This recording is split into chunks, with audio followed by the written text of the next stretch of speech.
साथ संगत जी, प्रेम और सत्कार से कहना जी, धार निरंकार जी। साथ संगत जी, दास विनती कर रहा है।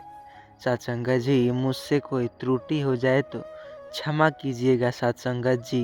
साथ संगत जी, आजकल या फिर रातों को जब सपने में नहीं, हकीकत में जो कि कुत्ते का रोने का आवाज़ अगर आपको सुनाई देता है, या फिर आपने घर का जो कुत्ता है वह रात को किसी के सामने जाकर के रोता है, लोग कहते हैं कि कोई तो मरने वाला है या फिर कोई तो अपशगुन होने वाला है।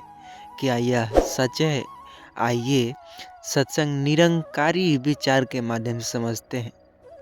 आज के इस वीडियो में बहुत ही अच्छे अच्छे विचार आपको सुनने को मिलेंगे। क्या हकीकत या फिर सच्चाई जानकर ही रहेंगे? साथ संगत जी, करना क्या होगा, वीडियो को अंत तक देखना होगा। चैनल पर नए होंगे चैनल को सब्सक्राइब कीजिएगा।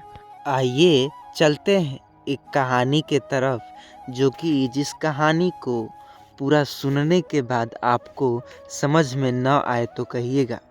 अक्सर आप कहानी के माध्यम से समझेंगे इस वीडियो को तो आपको ज़्यादा समझ में आएगा। एक गांव, जो कि गांव का नाम चंद्रपुर था, जो अपनी शांत और सुरम्य वादितों के लिए प्रसिद्ध था। गांव के लोग बेहद धार्मिक परंपराओं में विश्वास रखने वाले, लेकिन इस गांव में एक अजीब प्रथा थी जो पीढ़ियों से चली आ रही थी। यहाँ माना जाता था कि अगर किसी रात कुत्ता रोने तो घर में किसी सदस्य पर कोई अनहोनी घटना होने वाली है। लोग इस मान्यता को गंभीरता से लेते थे। जब भी रात में कुत्ते की आवाज़ गूंजती, हर घर में डर का साया फैल जाता। क्या यह सच है? आइए जानते हैं। इस गांव में शिवा नामक एक युवक रहता था। शिवा बेहद जो कि निडर और तार्किक था। वह इन मान्यताओं पर विश्वास नहीं करता था। वह कहता, कुत्ते का रोना एक सामान्य बात है, यह कोई भविष्यवाणी नहीं है। लोग इसे अंधविश्वास बनाकर अपने डर को बढ़ा रहे हैं। शिवा का परिवार धार्मिक था और इन मान्यताओं पर पूरा विश्वास रखता था। उसकी माँ और अक्सर कहा करती थी, बेटा, हर परंपरा के पीछे कोई न कोई कारण होता है, इसे मजाक में मत उड़ाओ। लेकिन शिवा अपनी माँ की बातों को अनसुना कर देता है। एक दिन अजीब, जो कि गांव में सबसे बुजुर्ग व्यक्ति दादू, जो इन परंपराओं के बड़े जानकार थे, अचानक बीमार पड़ गए। साथ संगत जी, दादू ने शिवा को बुलाया और कहा, बेटा, हम जो कि कुछ अजीब होने वाला है। आज अगर रात को कुत्ता रोए तो इसे नज़रअंदाज न करना, यह एक चेतावनी होगी। शिवा ने इस उनकी बुढ़ापे की कमजोरी समझा और मुस्कुराते हुए कहा, दादू, आप आराम से रहो, सब ठीक होगा। लेकिन उस रात कुछ ऐसा हुआ जिससे शिवा के पूरे विश्वास को हिला दिया। रात जो कि कुत्ते का रोना, डरावनी आहटे, जो कि रात का समय था। पूरा परिवार जो कि गांव गहरी नींद में सो रहा था। शिवा अपने घर के आंगन में लेटा हुआ था। अचानक गांव के कोने से एक कुत्ते के रोने की तेज आवाज़ सुनाई दी। यह आवाज़ इतनी दर्द भरी थी कि अजीब सी अनसुना, जो कि सुनने वाले की रूह कांप जाती थी। शिवा उठकर बैठ गया। उसने खिड़कियां से बाहर झांका। गांव के हर जो कि लाइटें जल रही थी। घर घर में लोग घबराकर बाहर निकलने लगे। उसकी माँ ने डरते हुए कहा, शिवा, यह कोई सामान्य बात नहीं है, यह कुत्ते की चेतावनी है, हमें सावधान रहना चाहिए। लेकिन शिवा ने इसे गंभीरता से नहीं लिया। उसने जवाब दिया, माँ, यह केवल एक जानवर की आवाज़ है। इसे किसी संकेत से जोड़ना मूर्खता है। जो कि अगली सुबह शिवा को पता चला कि दादू की हालत और ख़राब होती जा रही है। जब वह उनके घर पहुंचा तो दादू ने कांपते हुए आवाज़ में कहा, बेटा, मैं तुमने जो कि तुम्हें चेतावनी दी थी, यह कुत्ते का रोना केवल आवाज़ नहीं, यह किसी बड़ी घटना की आहट होती है। शिवा ने दादू की बात को सुना, लेकिन अभी भी वह पूरी तरह से विश्वास करने को तैयार नहीं था।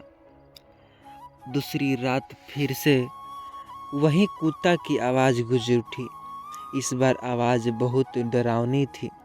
शिवा ने देखा तो उसके घर के सामने खड़ा एक कुत्ता लगातार उसकी ओर देख रहा था और रो रहा था। शिवा को अजीब सा एहसास हुआ। उसने कुत्ते के पास जाकर उसे चुप कराने की कोशिश की, लेकिन कुत्ता और जोर से रोने लगा। अचानक आंगन में रखी तुलसी के गमले से एक तेज हवा का झोंका आया और गमला जमीन पर गिर गया। शिवा को, जो कि उनकी माँ थी, दौड़ती हुई बाहर आई, बोली, बेटा, यह अपशगुन है, कुछ बुरा होने वाला है। रात के तीसरे पहर गांव के सबसे पुराने मंदिर से घंटियों की आवाज़ सुनाई देने लगी। शिवा ने सोचा कि शायद ये कोई पूजा करने गया होगा। वह मंदिर की ओर बढ़ा। जब वह वहां पहुंचा तो उसने देखा कि मंदिर के अंदर एक साया हिल रहा था।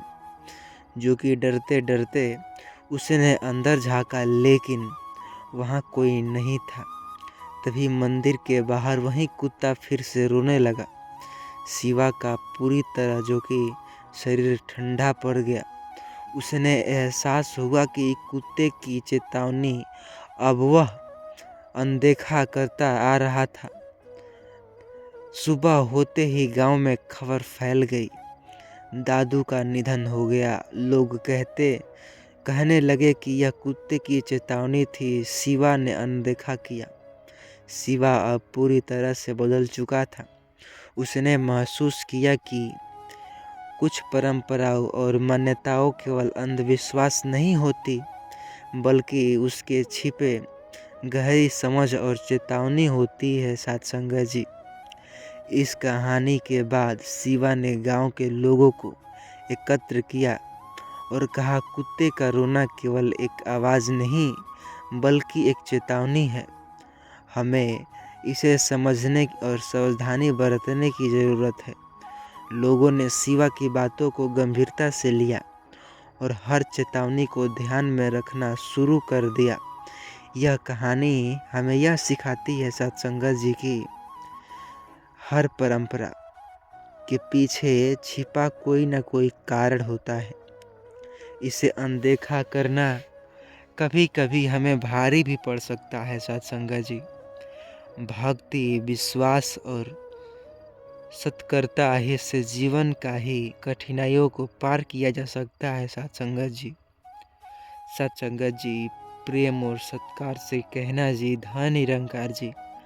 आशा करता हूँ यह वीडियो आपको बहुत ही ज़्यादा पसंद आई होगी। चैनल पर नए होंगे, चैनल को सब्सक्राइब कीजिएगा।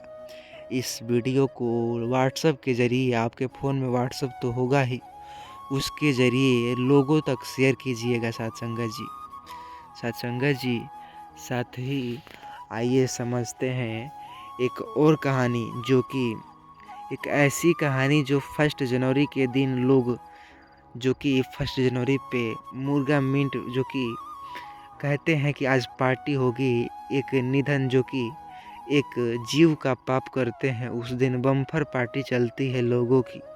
लेकिन आइए वह कौन कौन सी बातें हैं जो कि 2025 के 1 जनवरी को करने चाहिए। यह जानकारी आपको हिला करके रख देगी। सत्संगत जी, चलिए जानते हैं। लेकिन उस दिन हम अपने घर पर लेकर यह चीज़ एक जो कि लाते हैं, इससे धन की कमी नहीं होती है घरों में। साथ संगत जी, आज के इस वीडियो में बहुत ही खास विशेष जानकारी आपको देने वाला हूँ। इसमें बहुत से अजीब अजीब प्रश्न भी मिलेंगे और अक्सर आप समझ जाएंगे। बस आपको वीडियो को अंत तक देखना होगा। आज हम बहुत कुछ अच्छे सीखेंगे। चलिए, चैनल पर नए होंगे चैनल को सब्सक्राइब कीजिएगा। साथ ही चलते हैं एक कहानी के तरफ से समझते हैं, जिस कहानी को पूरी अंत तक देखने के बाद आप समझ ही जाएंगे कि 1 जनवरी को कौन कौन से चीज़ अपने घर पर लाना अनिवार्य है। सत्संगत जी, यह एक कहानी है जिसे सुनने मात्र से ही आपकी रोंगटे खड़े न हो जाए तो कहिएगा। चलिए, गांव की एक कहानी है सत्यपुर, और वहाँ के लोग सादगी और मेहनती के लिए जाने जाते थे। लेकिन पिछले कुछ सालों से गांव के लोगों की आर्थिक स्थिति खराब होती जा रही थी। हर कोई परेशानी था, क्योंकि उनके सारे प्रयास बेकार हो रहे थे। खेती बर्बादी हो रही थी, छोटे व्यापार बंद हो रहे थे और लोगों का भावना जो कि भगवान के प्रति विश्वास कमज़ोर पड़ता जा रहा था। गांव के बीचों बीच एक छोटा सा मंदिर था, जो निरंकारी भक्ति का केंद्र था। वहाँ एक समागम भी हुआ करता था। लोग वहाँ जाकर प्रार्थना करते थे, लेकिन उन्हें लगता था कि उनकी दुआओं अनसुनी रह गई है। इस गांव में एक युवक रहता है जिसका नाम माधव पढ़ा लिखा था, लेकिन गरीबी ने उसे मजबूर कर दिया था कि वह गांव में ही खेती करके माधव दिन रात मेहनत करता, लेकिन उसका खेत हमेशा सूखा ही रहता। उसकी माँ ने उन्हें बार बार समझाया, बेटा, भगवान पर भरोसा करो। नए साल की ज़रूरतमंद जो कि शुरुआत हमेशा अच्छी होती है नए साल की। इस बार 1 जनवरी को कुछ खास ज़रूर करना होगा।